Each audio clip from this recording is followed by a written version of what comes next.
Assalamualaikum warahmatullahi wabarakatuh. Salam kenal semuanya. Saya Safi saja dan hari ini saya ingin membicarakan sejarah penjajahan di Indonesia, tepatnya adalah masa pendudukan Jepang di Indonesia.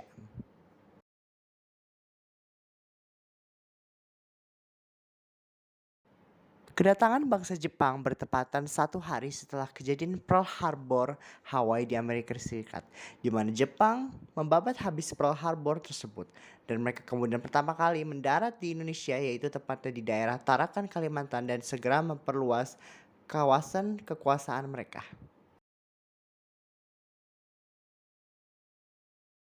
Agar lebih jelas, saya akan jelaskan secara visual. Di sini ada peta Indonesia, di mana pada saat itu di daerah merah tersebut atau ada bendera merah tersebut adalah Tarakan, Kalimantan, di mana Jepang pertama kali mendarat di Indonesia. Dan perlu diketahui ketika Jepang mendarat di Indonesia, da- daerah-daerah Belanda masih berkeliaran, atau anggap saja Belanda masih menguasai Indonesia, hingga Jepang harus menguasai daerah-daerah di Indonesia satu persatu agar bisa menguasai Indonesia secara penuh. Oke, selanjutnya adalah Perjanjian Linggarjati. Perjanjian Linggarjati ini berhubungan langsung dengan Jepang ketika mereka langsung menguasai Indonesia. Perlu kita ketahui sebelumnya, Belanda tadi masih menguasai daerah Indonesia, dan pasukan-pasukan Jepang ini dianggap sangat susah untuk dikalahkan karena mereka satu persatu mulai menguasai Indonesia. Belanda pun kewalahan untuk mengalahkan mereka.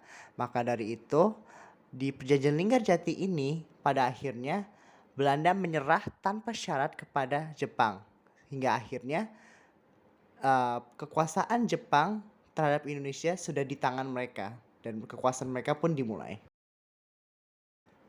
Lantas bagaimanakah reaksi masyarakat Indonesia terhadap kedatangan Jepang ini ke tanah air mereka? Ternyata reaksi mereka adalah bahagia atau malah disambut dengan baik Jepang ke daerah ini.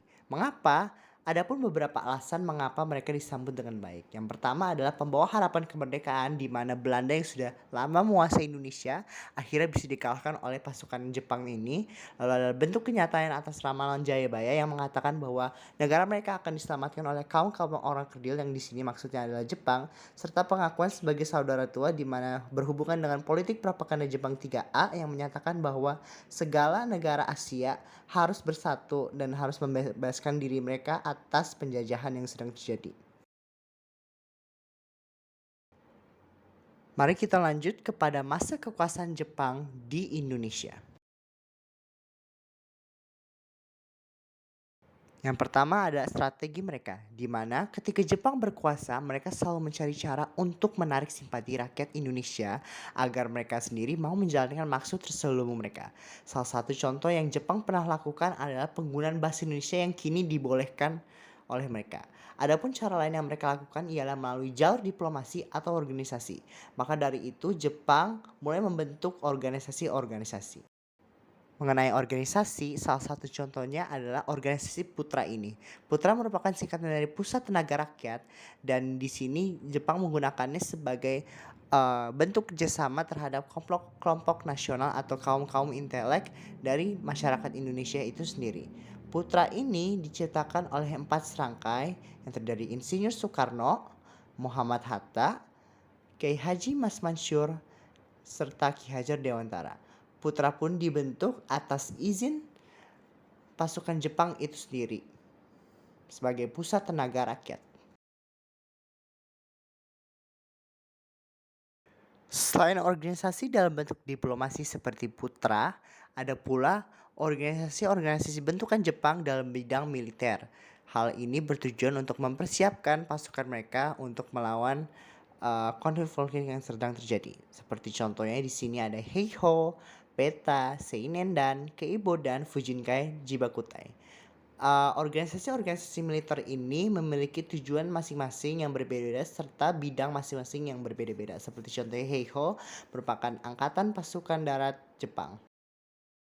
Pembentukan-pembentukan organisasi-organisasi ini tidak hanya semata-mata untuk pembangunan landasan, tetapi untuk persiapan perang, di mana saat Jepang datang ke Indonesia, kapan perang tersebut adalah Perang Dunia Kedua yang saat itu sedang terjadi atau memanas. Maka dari itu Jepang memusatkan pusat mereka pada Indonesia ini untuk persiapan perang. Maka dari itu dibentuk Putra, Heiho, Seinendan, dan sebagainya untuk kepentingan perang.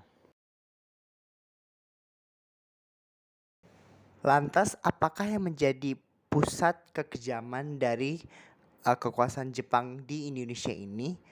Berikut penjelasannya. Ya, dalam kepentingan perang, Jepang pun akhirnya melaksanakan suatu kerja paksa terhadap masyarakat Indonesia. Hal ini semata-mata hanya untuk kepentingan perang dan untuk persiapan mereka menghadapi perang. Kerja paksa ini disebut dengan nama Romusa. Mirip-mirip dengan kerja paksa Rodi ketika masa Belanda, Romusa juga memperkerjakan kaum laki-laki untuk menyerahkan pakan mereka, hasil pertanian mereka, dan sebagainya semata-mata hanya untuk persiapan Perang Dunia Kedua.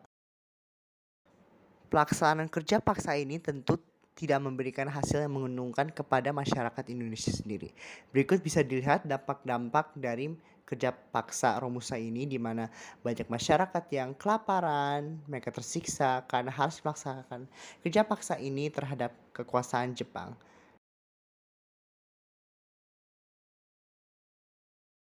Baik, itu sekilas mengenai kekuasaan Jepang di Indonesia ketika penjajahan. Apabila ada kesalahan kurang lebih yang mohon maaf, saya ucapkan terima kasih. Wassalamualaikum warahmatullahi wabarakatuh.